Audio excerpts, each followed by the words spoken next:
credit where its credit is due. And that's the stat I was just describing before. 36 goals from corners since 23-24. We need a bit more Gabriel. We haven't had enough of him in this chat. And it's only fair that we kind of balance things out, because Newcastle also felt slightly aggrieved, maybe very aggrieved, with a decision that didn't go their way involving him. Yeah, and I feel like he's been in both sides of the boxes. So many different decisions made, and this one, the referee made the decision of no penalty. And we'll see a couple of angles here from why.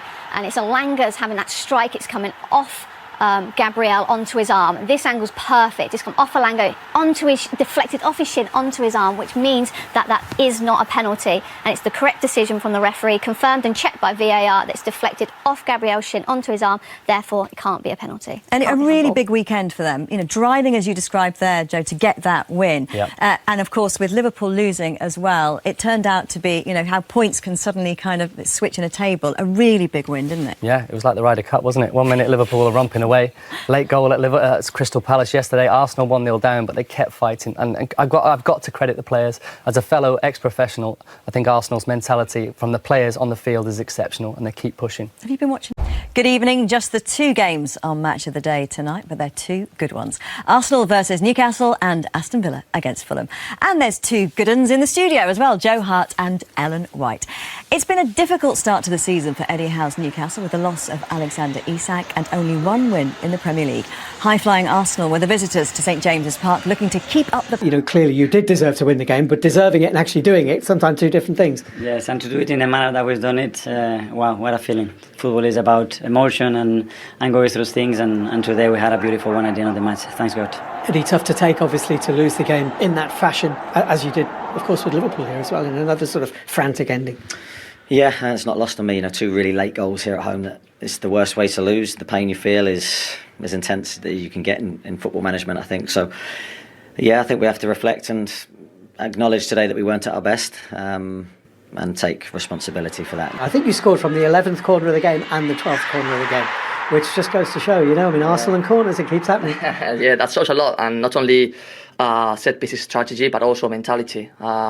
Most teams, when they get 5, 6, 7 corners and they don't score, they start to lose belief in their qualities. But for us, it's just a matter of trying to keep doing what we do, trying to, you know, do it at the highest level. And in the end, the last second, we scored, and yeah, really happy. I've got to ask you about the penalty that wasn't, and obviously your view definitely will be that it should be a penalty. I fully agree with you, especially because the rules are very clear, but we've been instructed is very clear, and this is a clear and obvious error. VAR is not going to intervene, and it is a penalty, but thanks God we find another way, and we keep fighting, and we find a way to win the game. Yeah, because I think he'd have been a little bit angrier than that if they hadn't. However, you might say differently, and it is part of a kind of narrative that they have, Arsenal, about going up to Newcastle and things not necessarily going the right way for them. And they started to kind of feel that was going to be the same today, didn't they, with that decision? But you disagree? Yeah, they did, and it was a big moment, there's no doubt about it. It was contentious, there was a lot riding on it, but I'm going to have to disagree with Mikel Arteta there. We've gone into great detail, because like I say, it was such an emotional moment, especially with everything going on around the Newcastle-Arsenal narrative. And as Gyökeres goes through here, my immediate goalkeeper in me said, oh, I hope Nick Pope's got a touch on that, but I'm not 100% sure. This angle is not conclusive. There's definite contact. But as we get to this one, we slow it down. This is really, really important. Nick Pope, with those size 13 feet of his, gets a toe on it. And not only does he get a toe on it, he manages to divert that ball away from goal. But that's not the most important point. As we just roll it on, here, as Nick Pope plants his foot, he is deemed not to be using a forward motion towards Gyökeres. And therefore, as we roll it on, as Gyökeres' knee clashes into Nick Pope's knee, it is just seen as a clash of bodies. It's not Nick Pope taking him out. Saka would have been so hopeful there. Bruno Guimaraes would have had his heart in his mouth, as well as Nick Pope. But that is how we've got to the conclusion. That is not a foul, it's not a penalty, and play on. So potentially, had he kind of fallen forwards, it could have been different. Yeah. He held his ground. With the Robert Sanchez incident that people will bring up, you know, Robert Sanchez got a tiny touch on the ball last week against Manchester United, but the forward motion took him into the foul. Nick Pope, once he got the touch planted, Gyökeres was just a clash of bodies. And then, of course, Newcastle go ahead, thanks to Voltemada, and even within that goal, there was a moment and a potential foul Arsenal felt that should have been seen. Yeah, they felt like Voltemada had slightly kind of pushed Gabriel, and was that a foul? But I think it's just great play from Voltemada, and we'll see it here. Something a bit different as well from Newcastle. Firstly, Voltemada in that centre of the goal there, thinking it's going to be whipped in. Tonali's gone, no, I'm going to go with Gordon, short corner. And then Voltemada's kind of seen that and gone, right, I'm going to reassess, I'm going to readjust my position, I'm going to go a little bit towards the back post here. In by Tonali, then he's had a run on it. Beautiful header, a little bit of contact. I think that's soft to say that is a foul by Voltemada on Gabriel. And we'll see it here that Gabriel's actually going, look, Voltemada's running around the back, guys. I need some help here. I'm in a zonal position. I need someone to mark him, help me. I need to have eyes on ball. I need to go up and head of the ball. Voltemada's had a look, right, this is coming in now. I've readjusted my position, had a little bit of a run on it. Right, I'm going forward now. Gabriel doesn't know he's there. Tiny touch. It's not worth to go to ground. It's a lovely header from Voltemada. I think he's done really well there. And it's his second goal in St James's Park for Newcastle, and it kind of put them on their way. And they had great momentum in that time. Yeah, and for a long time, St James's Park felt that the victory was going to be theirs because they were trying Arsenal. There was a great endeavour and great attacking play and some beautiful touches. Zubimendi, Eze had a chance as well. Trossard. Yeah, Arsenal, they played really well today, and they were knocking on the door. And actually, Nick Pope would have been man of the match had this game finished in the 80th minute, but it didn't. We all know that. But my point is that they were playing well. They were knocking on the door. Pope was making sensational saves. Eze looked dangerous. Arsenal looked a real threat, but they just kept knocking on the door, but they just couldn't quite unlock it. And it took something special. And it would be too crude to say, OK, so if that's not working, revert to plan B, or it could be plan A, when you look at the numbers, because since 2003, 2023 to a 24 season, so almost 2 years, they've scored 36 goals from corners, 15 more than any other team in the Premier League. But today's were a little bit different. Yeah, and along with those stats, up until this game, 97% of their corners in this season have been direct. They've been slinging it into the box, they've been getting all set up, and they've been looking dangerous. But one of the players that I want to mention in this game, you know, a lot of things surround Arsenal. Mikel Arteta defends his team vigorously. Arsenal fans defend their team vigorously. They're looking for certain things they feel hard done by. But what I notice with the players is they never give up. They're always focused. They're always looking for how can we get back into this game. You look at City last week and you look at this tonight. Declan Rice was sensational all game. They were 1-0 down. He had various moments where he was chasing back, getting on the ball.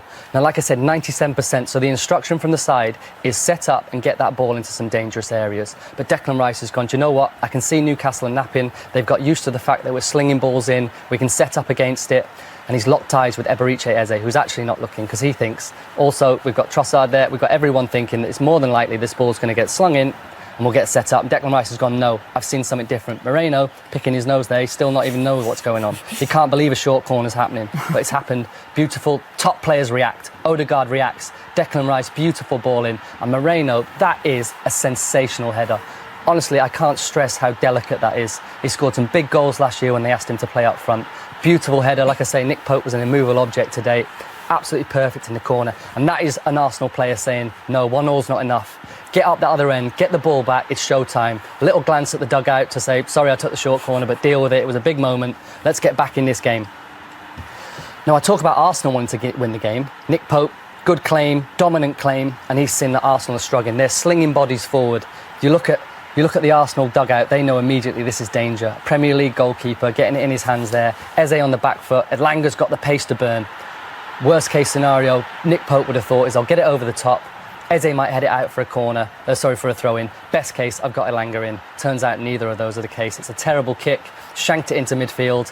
Arteta's telling his team to calm down, and then immediately he's reacted. Right, we've got another opportunity. We've still got bodies up there. Beautiful ball in from Declan Rice. Causes carnage. Look at Arteta. Right, now we can set it up exactly how I want us to. Here we go. This is the Arsenal that we expect.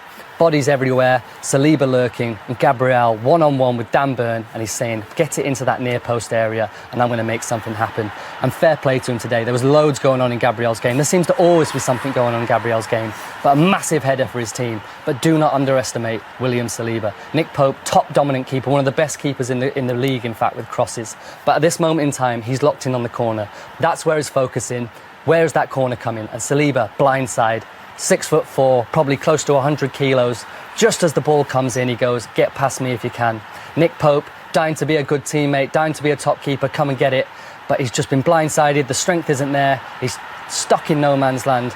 Gabriel, what a huge moment. Credit to him. Like I say, he's involved in everything, not always good, but that's a massive... Grabbing all 3 points right at the death. We'll discuss a dramatic day at Selhurst Park as Liverpool's perfect start to the season ended at the hands of Crystal Palace thanks to a stoppage time Eddie Nketiah winner.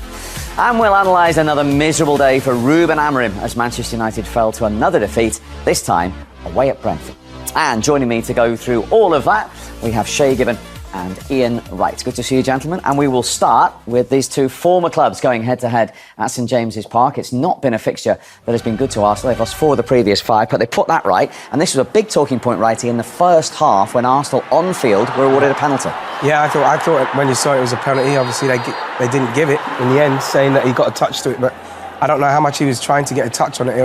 He was just beaten by pace and the ball just accidentally hit his foot. So they didn't give it. I thought it was a time when we was in the ascendancy, so it was a shame not to get it. And it was double punishment, really, when this happened, Shay. Yeah, Voltemata, we spoke about before, 6'6", you know, striker, coming for big money, get the ball in the box, great delivery from Tonali, you see here. And it's a fantastic header from the big man. I think Gabriel's looking for a foul, no foul for me. He goes down too easy, the Arsenal centre-back, and again, big Nick on the spot, great header. Yeah. But Arsenal plugged away and away, Righty. Great ball from Declan Rice in there to Mikel Merino. Just a fantastic ball. It just shows with the quality of player you got. If you don't get out to him, you can put that ball in like that. And Mikel Merino's just helped it on with the ball spinning like it is. If you just get a little flick on it, and you know Nick Pope, who has been brilliant all day, he was, you know, had no chance for that. That was just fantastic. And then the 96th minute. Well, this is what they do. You know, it's all about the delivery, pals. And again, it's a great delivery from Erdegaard. You know what Gabriel's like. The goalkeeper got kind of rooted. It was just a great ball in. Again, it's hard to defend against. I mean, Saliba's very clever. He starts around the back. He comes in front of Nick Pope. I think Nick Pope actually shouts as well.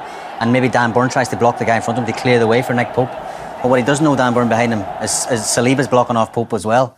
And Gabriel, it's a brilliant jump. And we talk about the delivery of Rice, the delivery of Odegaard as well for the winning goal is fantastic. And that's why they score so many goals from set plays. Absolutely. Well, we saw the reaction there of the Arsenal manager, Mikel Arteta. It's not been a happy hunting ground, St James's Park, for him in recent years. But the adrenaline was pumping with all 3 points today. Here's what he thought about it all. Well, Mikel, I guess you've been through every possible emotion today. Right now, is it a feeling only football can give you? Yeah, pride and I think fully deserves the win. I think the way we played, the way we performed, the way we competed, I mean, the chances we generated, I think we fully deserve to win the game. We did it in a very dramatic manner at the end, but so happy and so proud for the team. You said something before the game about scars making a team. Did it feel like all those heartbreaking moments that you've had here were kind of poured into the whole game, but particularly the last few minutes? 100%, and that's how you get to a different level. But going through those moments and taking the learnings and experiences from it, and we discussed that in the game, and it's a massive opportunity now to make a statement and to prove to everybody and ourselves the team that we are, and we certainly did with the performance, and thankfully with the results as well at the end. So is that what that was, a statement? Well, and for ourselves, yes, just to prove, because it's a terrific team. It's so difficult to play against, and we already played at Old Trafford, we played at Anfield, we played Man City, we already played here very early in the season, and again, the level of consistency and quality we showed in the performance today was top. Yeah, he's right, actually, some of the fixtures they've had already. But today, to do that, when they haven't always been able to deliver at that point, what does that do to belief at this early stage in the group? I think it gives you incredible belief, because, as I say, there's so many times in the last, not even just last season, where you've had teams at the top end, Man City, then Liverpool, dropping points in certain instances, and you playing before them and not putting the pressure on, and losing when you play before them, or drawing games and then they win. You have to take advantage of these moments. And I think that is one of the big things in this season, which hopefully will give them the confidence and the momentum to keep going in games, because that's how you win the league, especially if you get a Liverpool who are 5 points clear, maybe 10 points. You have to, at some stage, eat into the deficit. Otherwise, it's just gonna keep going, and the gap never gets smaller. So it's brilliant to see Arsenal do that. Because we saw the stoppage time board go up 8 minutes, and we saw Mikel Arteta immediately indicate that to the players and tell them to get forward. He fully believed, never mind the players, that winning goal was coming. Yeah, there's a frustration from a Newcastle point of view, but you've got to take nothing away from Arsenal today. They really were the better team, superior team. Righty mentioned Nick Pope was probably the star man for Newcastle, making some brilliant saves. But when you get into the 95th, 96th minute from Newcastle, you think, we're going to see this out. But again, the delivery and even the delivery for Rice on the first one is very, very special. But he makes a good point, Arteta, there about the belief he's building within the squad. They believe themselves in this 96th minute that they're going to get this goal. You know, there's a real belief. They get the right delivery. You know, Saliba does his right job, Gabriel outjumps everyone, and they believe within themselves. And Righty's right, they've had a few difficult times up at St James's Park. It's not an easy place to go to. And again, the belief that will give this squad of players and the football club as a whole will be massive come this Premier League race.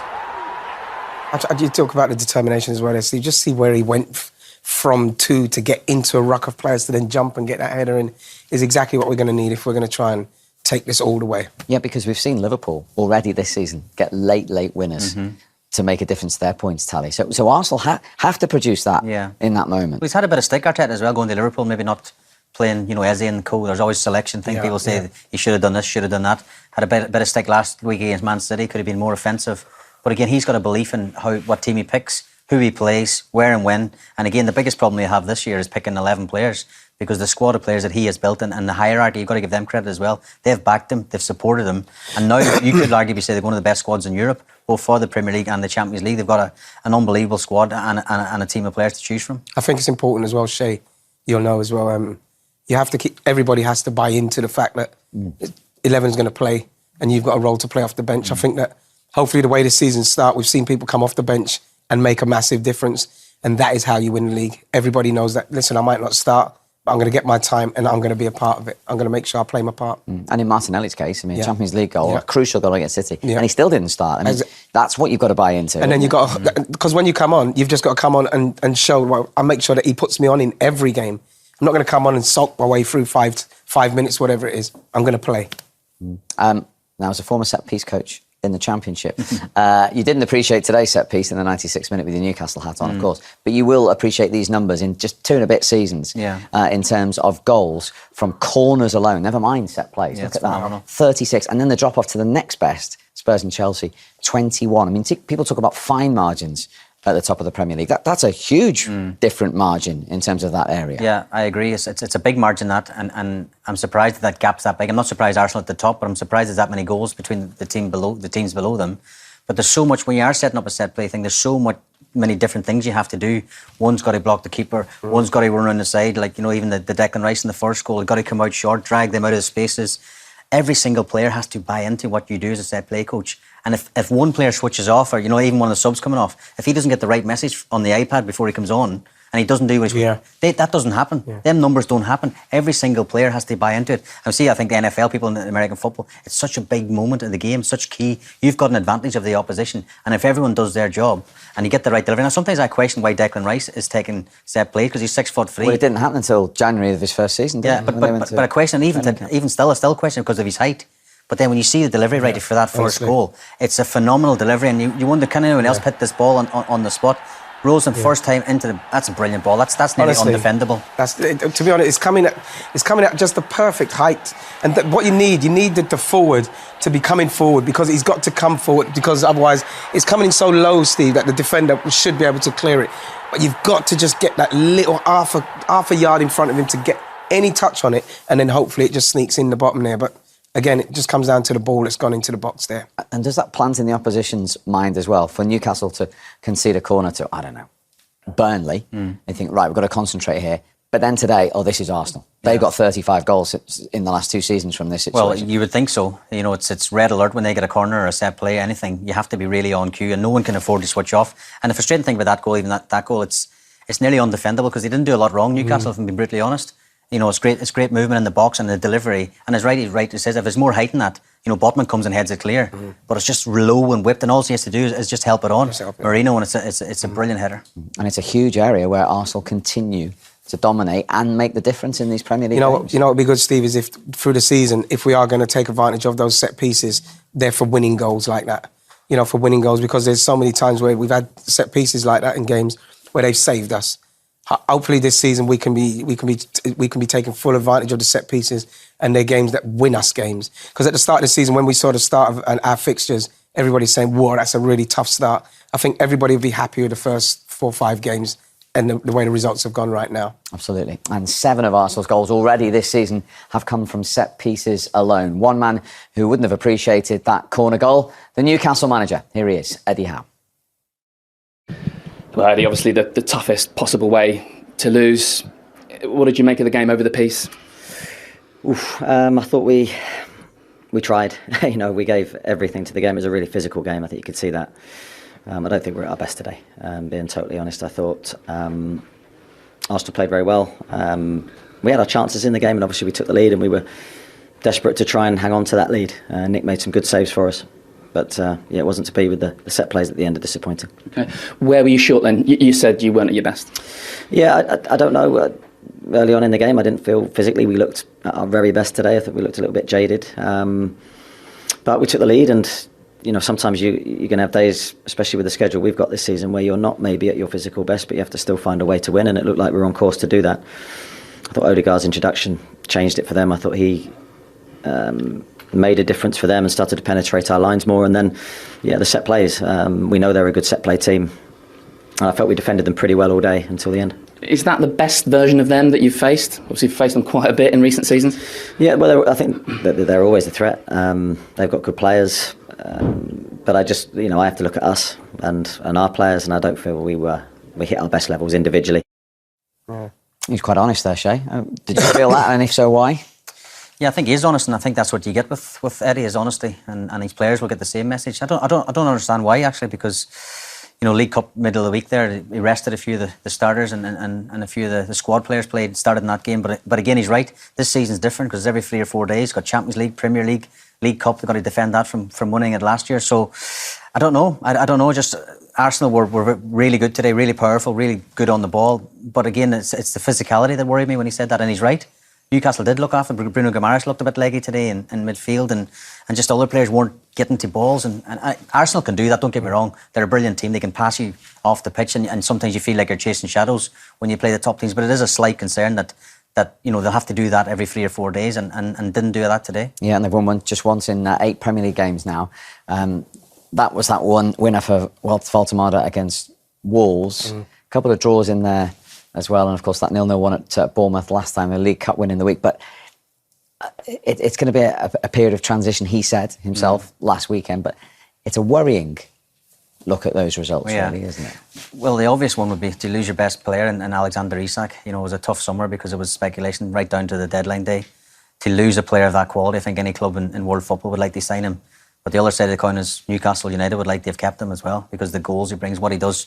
Righty mentioned earlier what he did to the Arsenal back four in years gone by. They didn't like playing against him. Now Valdemar is a different player, and Eddie's right. It's a transitional period. It'll going to take time to work the new players into this system.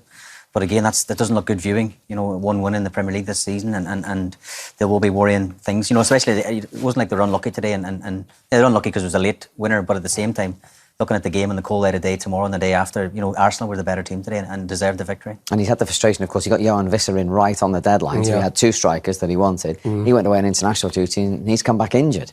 Which again is the kind of like the way it's gone for Newcastle from the start of the season. You mentioned Isak and the way that was dragged out. It threw the whole club. You could see it's thrown the whole club and all the players, and they've had to start the season without arguably one of the best strikers in the Premier League for the last few years, or even last season. But when you look at some of the results, you think to yourself, like even today, I just thought that they didn't put Arsenal under more pressure in respect of the ball and getting the ball wide, getting the ball in the box to Voltemada, and trying to put us under the kind of pressure that will really make us creak. I thought that as much as they did do, we felt comfortable. And I thought we had a lot of possession, to the point where you were saying as well that we're going to get something. We're just getting too much possession, and that is not something you normally get at Newcastle without being under a lot of pressure. No, that's a really good point, isn't it? That they have in both games, Liverpool and Arsenal at home, given up a fair amount of the ball. Mm-hmm. Yeah, and again, I think the physical side of that as well. They're not getting up to players. Righty's right. We mentioned before the game earlier. If you're getting the players flying in tackles, pressing them high up the pitch, the crowd responds to that. They get behind you and they're nearly celebrating like you've scored a goal, some of the tackles.